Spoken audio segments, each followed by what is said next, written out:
찬송가 292장 찬양합니다. 주 없이 살 수 없네. 찬송가 292장입니다.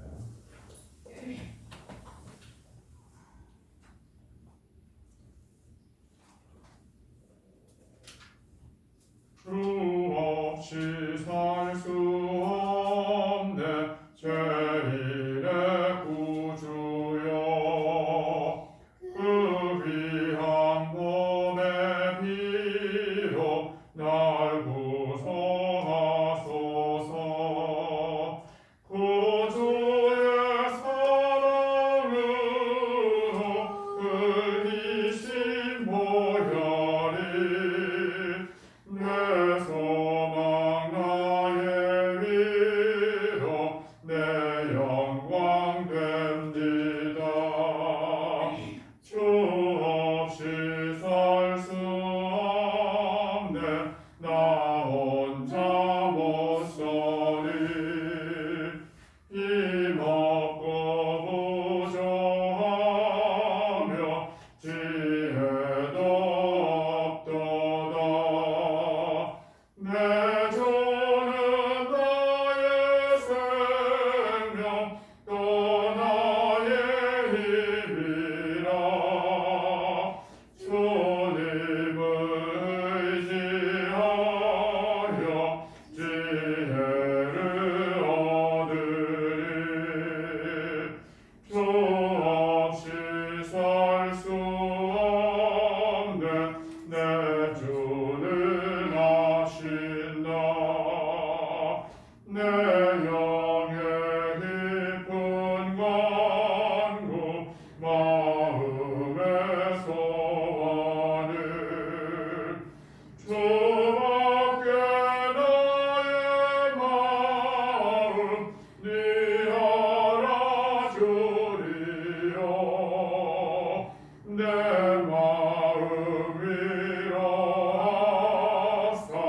평온케 하시네. 주 없이 살 수 없네. 세월이 흐르고 이 깊은 고독 속에 내 생명 끝나도 사나운 풍랑일 때 날 지켜주시니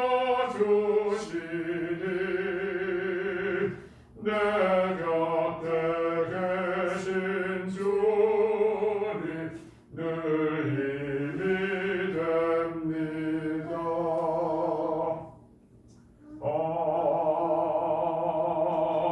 아멘. 누가복음 17장 말씀 찾겠습니다. 신약성경 123쪽입니다. 누가복음 17장 1절에서 4절까지 말씀입니다.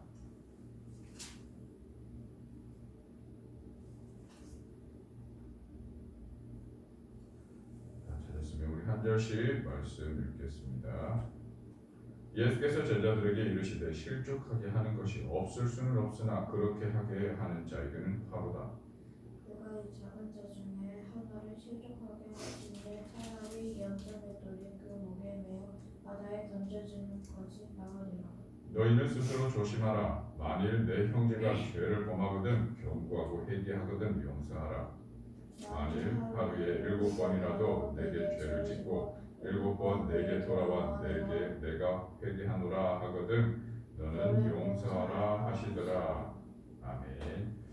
사랑의 주님 감사합니다. 이 새로운 주의 첫날 주님 앞에 예배하게 하심을 감사합니다. 아버지 하나님, 이제 기온도 떨어지고 무더운 여름이 지나가는 것 같습니다.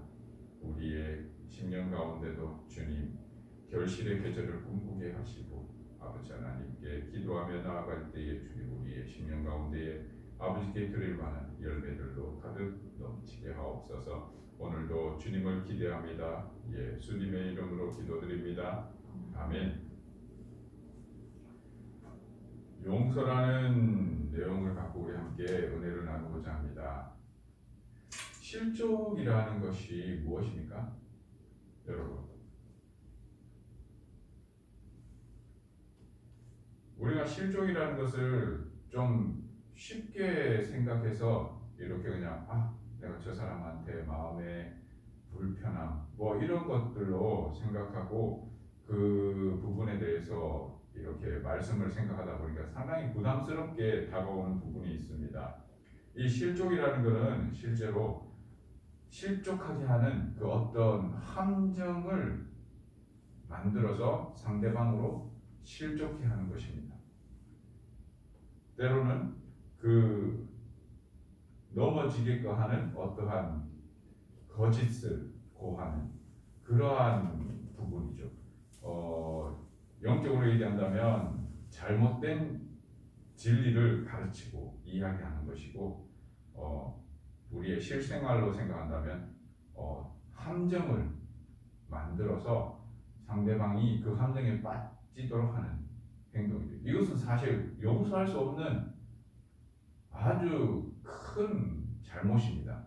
그 공동체 안에서는 공동체에게 어떻게 보면 큰 위협을 가하게 되고 와해를 시킬 만한 그러한 행위를 두고 실족이라는 것을 이야기하는 건데, 이 부분에 대하여 예수님은 어떻게 얘기합니까?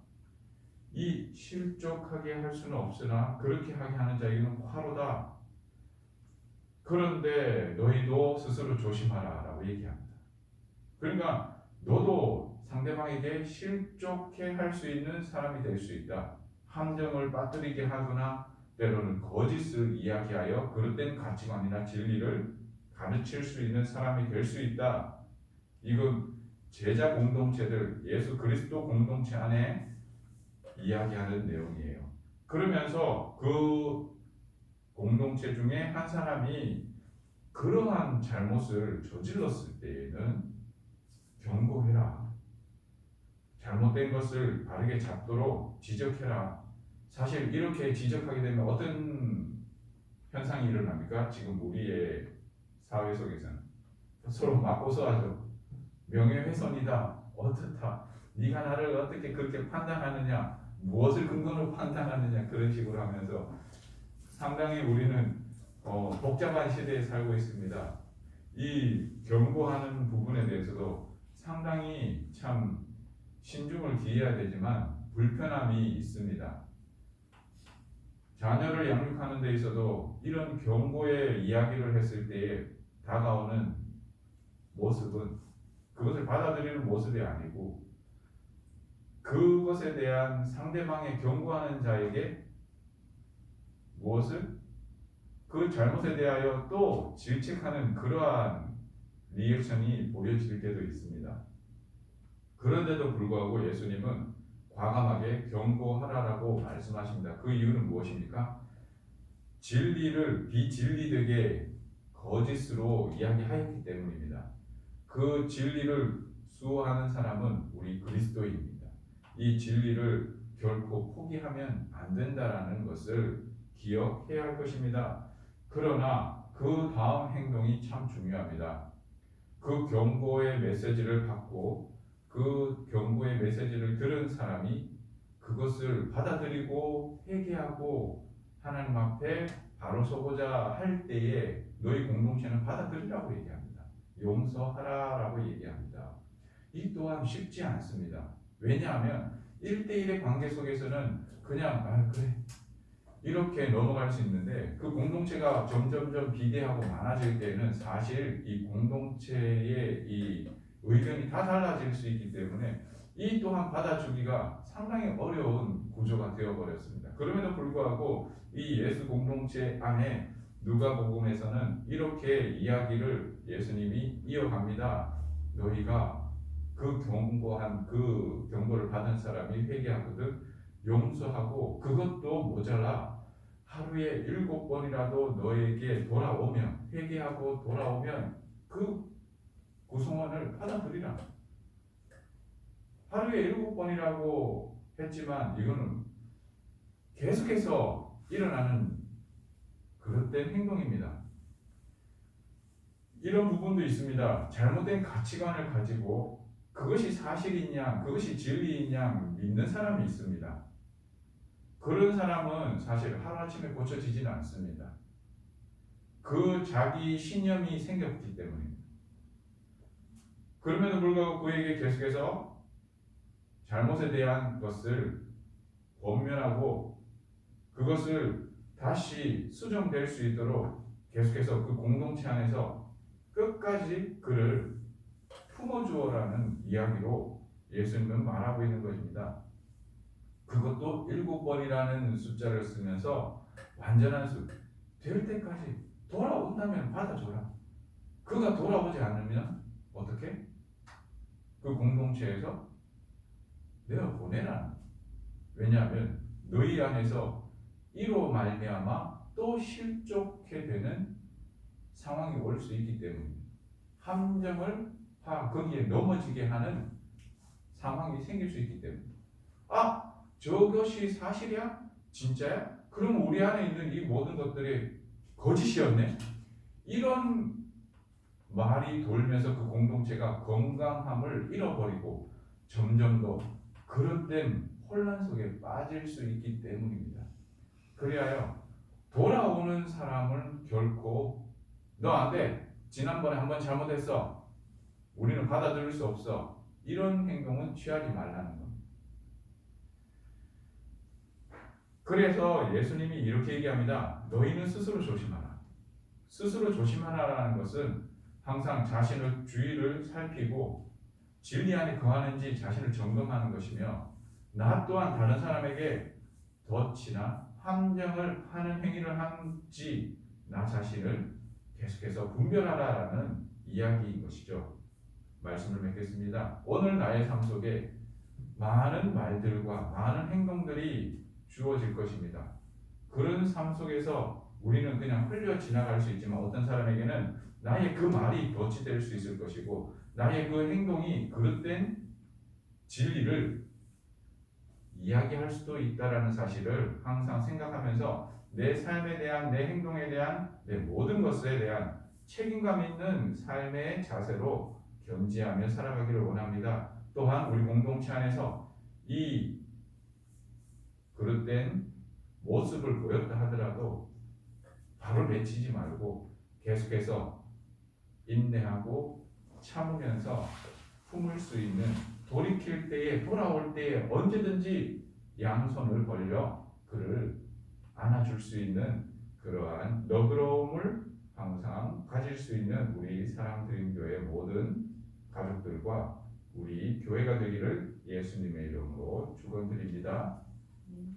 좋으신 하나님 감사합니다. 용서에 대한 말씀을 함께 나누었습니다. 사실 이 용서가 나의 범주는 아닌 것 같습니다. 하지만 내가 하나님께 용서함을 받은 자로서 그 용서의 은혜를 누림으로 그 용서를 나눌 수 있게 하옵소서. 그 은혜를 잊어버리지 않게 하옵소서. 그 은혜에 항상 날마다 감격하며 살게 하옵소서. 그리하여 나의 삶 속에 그 용서의 영성이 실천이 계속해서 흘러나갈 수 있게 은혜 주시옵소서. 항상 나 자신을 돌이키며 조심하는 우리의 삶이 되게 하시고 책임감 있는 삶의 자세를 취할 수 있게 은혜 주시옵소서. 오늘 하루도 주님을 찬양하며 주의 주신 은혜를 기억하며 기념하며 살아갈 수 있게 은혜 주시옵소서. 예수님의 이름으로 기도드립니다. 아멘. 말씀 생각하며 우리 주님 앞에 기도하며 나아가겠습니다. 주여